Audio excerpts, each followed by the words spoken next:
اللهم صل على سيدنا ومولانا محمد وعلى سيدنا علي وسيدتنا فاطمة وسيدتنا زينب وسيدنا حسن وسيدنا حسين.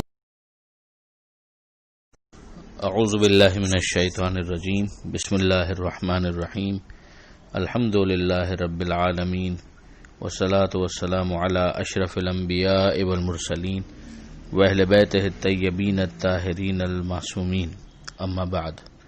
سورہ مبارکہ انعام آیت نمبر 27 سے آیت نمبر 34، 27 سے 34 ایک منظر کشی ہے میدان قیامت کی اور میدان قیامت کے بعد کے سبسیکوینٹ جو مراحل ہیں کہ جب اہل نار یا اہل جہنم جو ہیں وہ جہنم میں گویا داخل کیے جا رہے ہیں. تو ارشاد ہوتا ہے وَلَوْ تَرَىٰ إِذْ وُقِفُوا عَلَى النَّارِ، کاش تم دیکھو جب وہ آتش دوزخ پر کھڑے کیے جائیں گے. فقالوا، تو وہ کہیں گے یا لیتنا، کہ کاش، نرد، ہمیں پلٹا دیا جائے، وَلَا نُكَذِّبَ بِآيَاتِ رَبِّنَا، اور ہم وہاں پلٹنے کے بعد اپنے رب کی آیتوں کی تکذیب نہ کریں. وَنَكُونَ مِنَ الْمُؤْمِنِينَ، اور مومنین میں شامل ہو جائیں، مومن بن جائیں. تو ان تین باتوں کا یہاں پر وہ ذکر کریں گے. ہمیں پلٹا دیا جائے، ہم اپنے رب کی آیتوں کو نہیں جھٹلائیں گے اور مومن بن جائیں گے. پروردگار عالم کا اس پر تبصرہ یہ ہے کہ بل بدا لہم ما کانوا یخفون من قبل، بلکہ ظاہر ہو گیا ان کے لیے وہ جو یہ لوگ چھپایا کرتے تھے. وَلَوْ رُدُّوا لَعَادُوا لِمَا نُهُوا عَنْهُ، اگر ان کو پلٹا بھی دیا جائے تو بھی یہ وہی کریں گے جن سے ان کو روکا گیا ہے. وَإِنَّهُمْ لَكَاذِبُونَ، اور یہ لوگ جھوٹ بول رہے ہیں. یعنی یہ جو اظہار تمنا کے ذیل میں ان کے اسٹیٹمنٹ ہے کہ اگر ایک موقع مل جائے تو ہم جا کر وہاں پر اب جھٹلائیں گے نہیں بلکہ اچھے شریف لوگ بن جائیں گے اور مومن بن جائیں گے، ایسا کچھ بھی ہونے والا نہیں ہے. وقالو، اور وہ یہ کہیں گے ان ہی الا حیاتنا الدنیا، کہ یہی بس دنیا کی زندگی ہے. وما نحن بمبعوثین، اور ہمیں دوبارہ اٹھایا نہیں جائے گا. اگر اس کو پیچھے کے ساتھ متصل سمجھا جائے تو یہی اہل نار جو ہیں ان کا یہ جملہ ہے.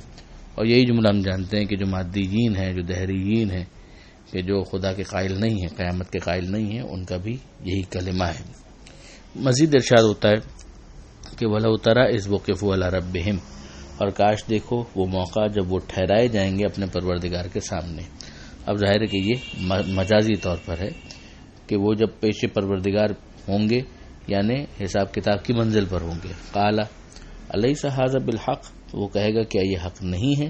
قَالُوا بَلَىٰ وَرَبِّنَا، تو وہ کہیں گے کیوں نہیں، ہمارے رب کی قسم، یعنی ایسا ہی ہے.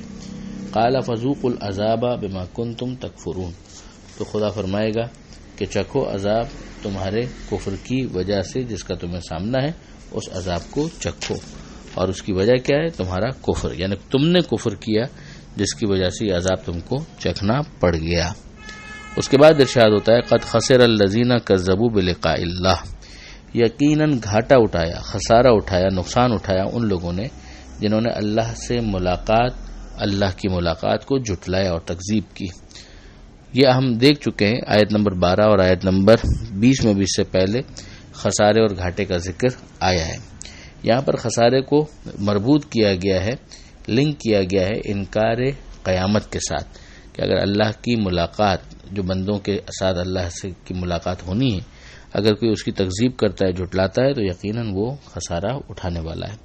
حتی اذا جاءتهم الساعة بغتة، یہاں تک کہ قیامت جب اچانک آ جائے گی، قالو، تو یہ کہیں گے یا حسرتنا علی ما فرطنا فیہا، ہائے افسوس ہمارے حال پر، وا حسرتا، ہم نے اس کے بارے میں کوتاہی کی اور ہم لوگوں کے اوپر افسوس ہے.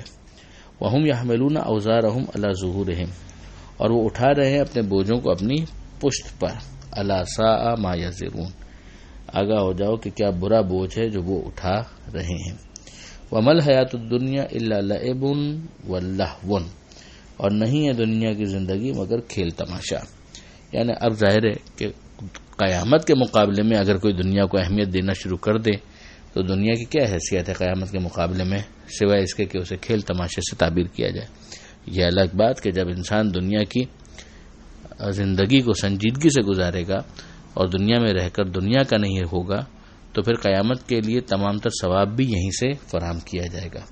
مگر یہ خاص ان لوگوں کے لیے بتایا جا رہا ہے جو دنیا ہی کو سب کچھ سمجھتے ہیں. تو یہ کہا جا رہا ہے کہ یہ لعب اور لہو یعنی کھیل تماشے سے زیادہ اس کی کوئی حیثیت نہیں ہے. اب یہاں پر وہ کمپیریزن بہت اہم ہے کہ تھوڑی دیر پہلے ہم نے پڑھا کہ کچھ یہ بھی کہنے والے ہیں کہ جو کچھ ہے یہی دنیا کی زندگی ہے اور قیامت کچھ نہیں ہے. ان کے مقابلے میں یہ ایک قول ہے کہ دنیا کی زندگی کھیل تماشے کے سوا کچھ نہیں اور آخرت کا جو گھر ہے وللدار الاخرہ خیر للذین یتقون یہ بہتر ہے. مگر کن لوگوں کے لیے؟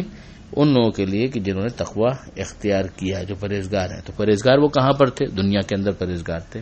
افلا تعقلون تو کیا تم عقل استعمال نہیں کرتے؟ قد نعلم اب یہاں سے تسلیوں کا ایک سلسلہ شروع ہوتا ہے. تسلی خدا کی طرف سے ہے اپنے حبیب صلی اللہ علیہ وآلہ وسلم کے لیے کہ پیغمبر اکرم ظاہر کے تبلیغ کر رہے ہیں، خواہش رکھتے ہیں کہ لوگ ہدایت پر آ جائیں، جہنم کے گڑھے سے نکل آئیں، جنت کے حقدار بن جائیں.